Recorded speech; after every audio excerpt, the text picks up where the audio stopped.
Selesai kajian kita kemarin, hari Rabu di sini, selesai, saya ke belakang, ada seorang ikhwan yang mendatangi saya dan menceritakan pengalaman pribadinya. Dia mantan pegawai bank yang menyaksikan langsung bagaimana kepala cabangnya yang masih aktif meninggal dunia.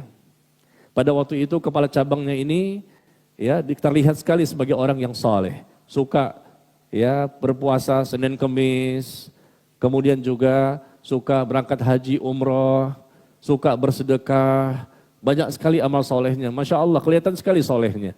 Ya, banyak amal-amal yang wajib maupun yang sunnah dia kerjakan. Tapi dia sebagai kepala cabang bank riba di Jakarta. Nah ikhwan ini ketemu saya kemarin di belakang, selesai kajian Rabu kemarin menceritakan, saya sudah keluar Pak Ustadz dan kita punya komunitas anti riba. Kami ini ex-bankir. Ya, mantan-mantan pegawai bank yang berkumpul dalam suatu komunitas dan kami punya pengajiannya. Dan minta saya juga untuk mengisi di kajian mereka. Ya. Dan kemudian dia menceritakan bahwa dia menyaksikan pengalaman yang sangat menakutkan. Yaitu ketika meninggal kepala cabang bank konvensional itu. Yaitu dia antarkan sampai ke kuburan. Ini kisah nyata ya, bukan sinetron. Ada nggak orangnya di sini? Hadir nggak sih ikhwan itu? Ya. Dan saya percaya, insya Allah dia pun berani bersumpah atas nama Allah. Dan dia menyaksikan peristiwa itu bukan hanya dia, tapi juga teman-teman dia yang lain. Barangkali antum sudah pernah membaca ya, di sosial media tersebar berita seperti ini. Ini kejadian setahun yang lalu dia simpan, dia tidak diucapkan, takutnya ghibah. Saya katakan jangan, ceritakan ke orang lain, tapi jangan sebutkan siapa namanya. Kan orang nggak tahu. Kasih tahu aja, ini mantan kepala cabang bank konvensional di Jakarta, banknya nama apa? Nggak usah kasih tahu lah banknya. Nah kemudian dia menceritakan kemarin di balik hijab ini kemarin, Rabu yang lalu, bahwa dia mengantarkan sampai ke kuburan. Nah kemudian dikuburkan si mayit. Nggak ada apa-apa. Memang kadang-kadang diperlihatkan oleh Allah, kadang-kadang tidak diperlihatkan adanya siksa kubur itu. Ini salah satu yang diperhatikan, yang dilihatkan oleh Allah kepada para hambanya. Ternyata setelah dikuburkan, datanglah rombongan keluarga mayit yang lain. Ternyata mereka salah memasukkan ke liang lahat. Sekali lagi ya, bukan sinetron nih. Sinetron memang ada seperti ini juga, ngikut-ngikut itu. Ya. Salah memasukkan. Jadi seharusnya dia ini kepala cabang ini di tempat liang lahat yang lain. Tapi salah masuk, miskomunikasi antara mayit dengan mayit. Ya. Miskomunikasi antara mayit dengan mayit, maksudnya keluarga gitu loh, keluarga mayit. Maka dikuburkan dipendam. Kata keluarga si mayit yang baru datang, oh nggak bisa, kami itu di sini. Kami udah booking, mungkin di bawahnya ada AC-nya atau apa kita nggak tahu. Kami sudah booking di sini, maka kami nggak terima. Silakan di sana. Oh nggak bisa, kami mintanya di sini karena kami sudah bicara kok. Mungkin ada yang lupa dan lain-lain. Akhirnya terpaksa dibongkar kembali. Ingat, waktunya tidak lama. Setelah ditimbun, mereka mau pulang, datang rombongan kedua. Kata ikhwan ini yang menceritakan kemarin di belakang. Datang rombongan kedua, maka dibongkar lagi. Dibongkar lagi kuburan tersebut. Ini siapa ini? Kuburan siapa? Mantan ya kepala cabang bank konvensional di Jakarta. Digali lagi kuburannya dan ternyata ada sesuatu yang membuat mereka semuanya kaget. Kain kafan sudah hangus. Jasadnya pun sudah hangus.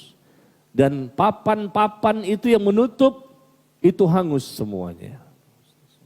Dalam waktu yang sangat singkat. Dan ini enggak selalu ditunjukkan oleh Allah. Terkadang saja, terkadang ditunjukkan. Pada tempat tertentu, orang tertentu. Supaya manusia yakin bahwa ada siksa kubur. Itu ibunya si mayit yang menyaksikan proses seperti itu, langsung pingsan. Ibunya pun ada juga di situ. Dan bapak ini yang menceritakan kemarin kepada saya juga menceritakan teman-temannya juga menyaksikan. Ketika dicoba digali kembali mau dipindahkan mayit ke tempat yang lain karena salah liang lahat. Liang lahatnya keliru. Ternyata begitu kondisi seperti ini mereka ketakutan. Karena udah hangus jasadnya, hangus kain kafannya, hangus papan-papan kayu yang menutup jasad si mayit tersebut. Na'udzubillah min dzalik. Kalau sudah melihat langsung seperti itu, apa kita baru yakin? Sebetulnya tanpa itu pun kita yakin ini dosa besar, dosa riba, bekerja di riba, makan harta riba. Dirhamu riban ya'kulu rajul wa huwa ya'lam asyaddu min sittatin wa thalathina zinyah. Bahkan Nabi mengatakan 1 dirham riba, berapa 1 dirham? 70.000 rupiah. 1 dirham itu sekitar 70.000 rupiah. Yang dimakan oleh seseorang itu harta riba, dirhamu riban. 1 dirham riba, 70.000 dimakan oleh seseorang harta riba itu. Dan dia tahu ini harta riba, ya makan aja. Maka kata Nabi lebih besar dosanya dibandingkan 36 kali perbuatan zina. 36 kali perbuatan zina. Sekali zina itu dosa besar. Makan cuma 70.000. Itu lebih besar dibandingkan 36 kali perbuatan zina. Riba itu lebih besar dibandingkan zina. Tetapi lihat orang-orang yang bekerja di sana dengan dasinya, dengan jilbabnya, pakai AC-nya, antep ya. Ada kaligrafi Yasin, ayat kursi, segala macam. Padahal itu adalah transaksi riba yang mereka lakukan ya apa? Mereka meminjamkan ke orang lain dengan uang yang mesti dibayarkan lebih besar.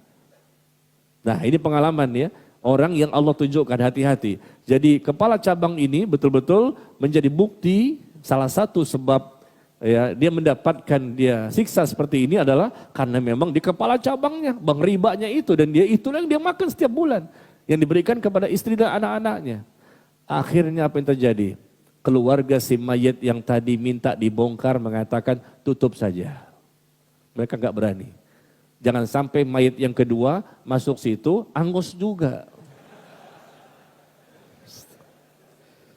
Gitu ceritanya. Jadi mereka ketakutan, kata ikhwan yang kemarin cerita di belakang layar. Jadi ketakutan, akhirnya apa? Ditutup. Udah gak apa-apa, kami pindah ke sana aja. Tapi ini kan udah terlanjur, gak apa-apa. Coba dari tadi begitu ngomongnya. Iya udah kebuka begini, ya udah tutup lagi. Akhirnya jenazah yang kedua dikuburkan di liang lahat yang lain. Nah ini membuat kita harus lebih waspada ya. Waspadalah ya. Karena ini pasti ada balasan dari Allah bagi orang-orang yang mereka ngeyel, mengingkari, berpaling, membantah. Di dunia terkadang Allah berikan balasan, tapi terkadang tidak, nanti balasannya sekalian di alam kubur. Alam pertama kehidupan akhirat.